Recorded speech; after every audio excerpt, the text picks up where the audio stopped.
Desa Tulungrejo, Kecamatan Bumi Aji, Kota Batu, Jawa Timur sebagai salah satu daerah dengan pemanfaatan budidaya kebun buah apel dan tanaman sayuran yang bisa menjadi contoh bagi pelaku usaha UMKM di Kalimantan Selatan.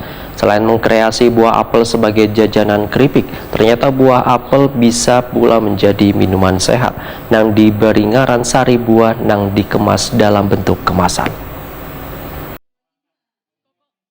Desa Tulungrejo, Kecamatan Bumi Aji, Kota Batu, Jawa Timur sebagai salah satu daerah dengan pemanfaatan budidaya kebun buah apel dan tanaman sayuran menjadi sebuah yang bisa menjadi contoh bagi pelaku usaha UMKM di Kalimantan Selatan. Selain mengkreasi buah apel maupun lombok sebagai jajanan keripik, ternyata buah apel bisa pula menjadi minuman sehat yang diberi ngaran sari buah yang dikemas dalam bentuk kemasan, sehingga bisa langsung diminum dengan rasa buah yang segar. Butio, salah seorang pelaku UMKM pengolahan minuman sari buah, Wetakuni Prima TV, di gelaran refreshment wartawan Bank Indonesia Kalimantan Selatan ke Malang, Jawa Timur, besukan Selasa 25 Oktober 2022 mengadakan, kada hanya buah apel yang bisa dijadikan minuman sehat sari buah, namun bisa pula buah limau yang dikaringkan di dalam oven selama 2 hari. Kemudian diseduh menggunakan banyu panas. Khasiatnya bisa menghilangkan penyakit darah tinggi. Menurut Butio, pengolahan sari buah apel ini menggunakan berbagai bahan pendukung mulai dari gula pasir 4 kg, buah apel 4 kg,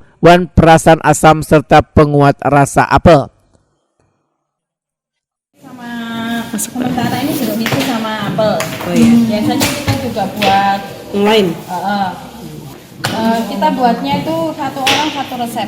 Jadi kalau di sini semua pegawainya masuk, kita buat sesuai dengan jumlah pegawai yang masuk. Cuman kebetulan hari ini cuma 2 orang. Jadi diambil sari-sarinya, Bu, ya?